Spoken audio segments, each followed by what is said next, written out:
যে ৬টি কারণে আপনার বিয়ে হচ্ছে না, বাস্তবতা, ইসলামিক দৃষ্টিভঙ্গি ও আত্মসমালোচনার আলোকে বিয়ে মানুষের জীবনের এক গুরুত্বপূর্ণ অধ্যায়। এটি শুধুমাত্র একজন নারী ও পুরুষের একসাথে বসবাস নয়, বরং একটি পবিত্র চুক্তি যা আত্মিক শান্তি, পরস্পরের প্রতি দায়িত্ববোধ এবং ইসলামী অনুশাসনে পূর্ণ একটি জীবন গঠনের সূচনা করে। তবে অনেক সময় এমন হয়, একজন মানুষ বিয়ের জন্য প্রস্তুত থাকা সত্ত্বেও বহু বছর ধরে বিয়ে হচ্ছে না। প্রস্তাব আসে, আবার বাতিল হয়ে যায়। কারো সাথেই মিল হচ্ছে না, মনটাও ক্লান্ত হয়ে পড়ে। কিন্তু কেন এমনটা হয়? আসুন জেনে নিই সে ৬টি গোপন কারণ যা আপনার বিয়ে বিলম্বিত করছে বা আটকে রেখেছে, যা হয়তো আপনি বুঝতেই পারছেন না। ১. তাকদির ও আল্লাহর নির্ধারিত সময়। প্রথম এবং সবচেয়ে বড় কারণ হতে পারে আল্লাহর হিকমত ও নির্ধারিত সময়। কি বোঝায়? ইসলামে বিশ্বাস রাখা হয় প্রতিটি মানুষ কার সঙ্গে বিয়ে করবে সেটি আল্লাহ তাআলা লোহে মাহফুজে পূর্ব থেকেই লিখে রেখেছেন, তবে সেই সিদ্ধান্ত বাস্তবে প্রকাশ পায় নির্ধারিত সময়ে। কুরআনে বলা হয়েছে, তোমরা জানো না আল্লাহর ইচ্ছায় কখন তোমাদের জন্য উত্তম সময় নির্ধারিত আছে। সূরা বাকারা আয়াত ২১৬। বাস্তব উদাহরণ, রুকাইয়া নামের একজন মেয়ের পরিবার ৫ বছর ধরে বিয়ের জন্য চেষ্টা করে যাচ্ছিল, কিন্তু কেউ রাজি হচ্ছিল না। পরে দেখা গেল ৩০ বছর বয়সে তার এমন একজন মানুষের সাথে বিয়ে হয়, যে তাকে পরিপূর্ণ মর্যাদা দেয় এবং দিনদার এক পরিবেশে নিয়ে যায়। উপলব্ধি, যদি বিয়ে না হয় তাহলে হতাশ না হয়ে বুঝে নিতে হবে সময় হয়নি, হয়তো আল্লাহ আমাদের জন্য ভালো কিছু জমা রেখেছেন।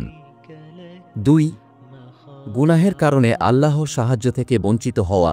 গুনাহ কি বিয়েতে বাধা দেয়? হ্যাঁ।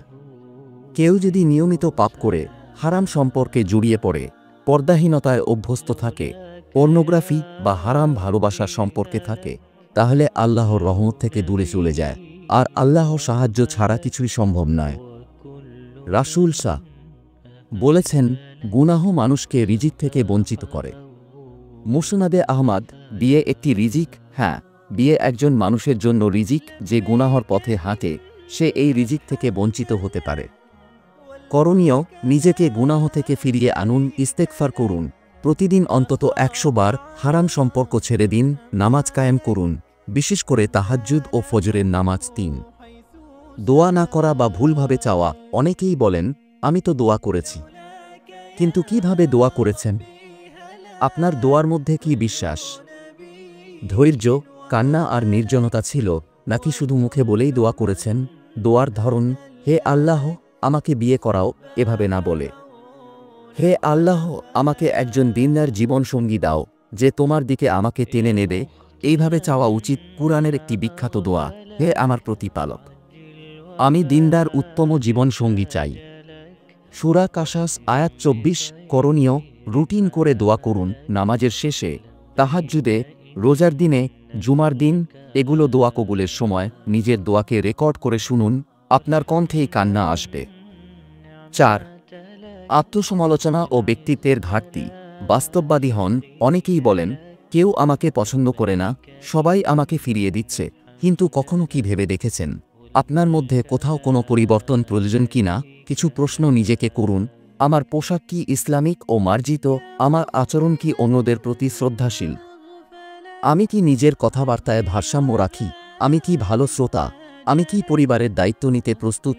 চরিত্র সবচেয়ে বড় গুণ। একজন মানুষ কেবল রূপ দিয়ে টিকে থাকে না, চরিত্রই তাকে বিয়ের জন্য যোগ্য করে তোলে। করণীয়, নিজেকে গড়ে তুলুন, আত্মোন্নয়নের বই পড়ুন, মানুষের সঙ্গে ভালো আচরণ করুন, মায়ের খেদমত করুন। এটি বিয়ে ত্বরান্বিত করার একটি গোপন রাস্তা। ৫. অতীতের হারাম সম্পর্কের প্রভাব। অতীত কি বর্তমানকে প্রভাবিত করে? হ্যাঁ। যদি কেউ অতীতে প্রেম বা হারাম সম্পর্কে জড়িয়ে থেকে এখন বিয়ে করতে চায়, তার মনে বা আত্মায় একটা সংশয় কাজ করে। হারাম প্রেম যতই গভীর হোক না কেন, আল্লাহর কাছে তাওবা করলে সব মাফ হয়। তবে অনেক সময় দেখা যায়, কেউ এখনও পুরনো সম্পর্ক ভুলে যেতে পারেনি, কাউকে এখনও মন থেকে মুছতে পারেনি, এখনও মনে আশা আছে সে ফিরে আসবে। এই অবচেতন টানি অনেক সময় সঠিক সম্পর্ককে গড়ে উঠতে দেয় না। করণীয়, হৃদয়কে খালি করুন, সত্যিকারের তাওবা করুন, অতীত ভুলে আল্লাহর কাছে সৎসঙ্গী চেয়ে নিন। ৬. পরীক্ষার সময় বা দেরিতে সফলতার পরিকল্পনা। আল্লাহ কি আমাদের দেরি করে কিছু দেন? হ্যাঁ। কারণ দেরিতে দিলে অনেক সময় সেই রিজিকটা স্থায়ী হয়, শান্তির হয়, উপকারী হয়। উদাহরণ, একজন মানুষ 23 বছর বয়সে বিয়ে করতে চায়, কিন্তু করে 30 কারণ তখন তার চাকরি হয়, মা বাবার দায়িত্ব শেষ হয় এবং দিনদার একজন জীবনসঙ্গী পায় যে তাকে জাহান্নাম থেকে বাঁচাতে সাহায্য করে। ইসলাম বলে, তোমরা ভাবো না তোমাদের কোনো দোয়া অপূর্ণ রয়ে যাবে, আল্লাহ তার নিজ সময়ে তা পূর্ণ করবেন।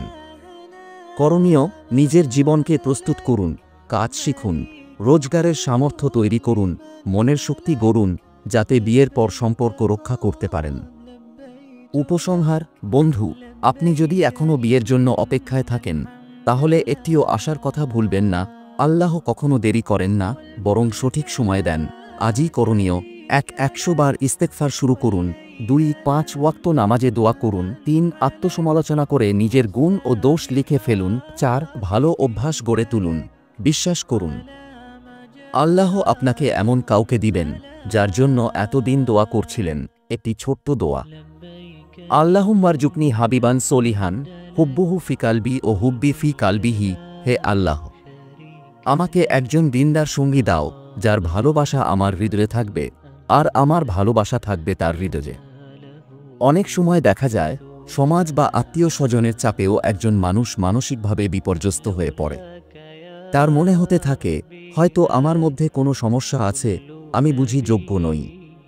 কিন্তু বাস্তবতা হল, প্রত্যেক মানুষের জন্য আল্লাহ তাআলা এক নির্দিষ্ট জীবনসঙ্গী রেখেছেন। কিছু রিজিক যেমন ধৈর্য ছাড়া আসে না, বিয়েও তেমনি ধৈর্যের একটি পরীক্ষা। তাই হতাশ না হয়ে আত্মবিশ্বাস ও আল্লাহর প্রতি ভরসা রাখুন। মনে রাখবেন, বিয়ে একটি পূর্ণতা নয়, একটি দায়িত্বপূর্ণ যাত্রার শুরু। এই যাত্রার জন্য আল্লাহ যাকে উত্তম মনে করেন তাকেই তিনি আপনার জীবনে পাঠাবেন।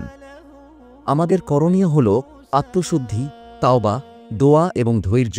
মনে রাখবেন, যারা ধৈর্য ধরেন আল্লাহ তাদের সঙ্গে থাকেন। আপনার বিয়ে তখনই হবে যখন আপনি ও আপনার জীবনসঙ্গী দুজনেই প্রস্তুত হবেন। অতএব প্রস্তুতি নিন, আল্লাহর উপর ভরসা রাখুন আর নির্বিচারে ইস্তেগফার চালিয়ে যান।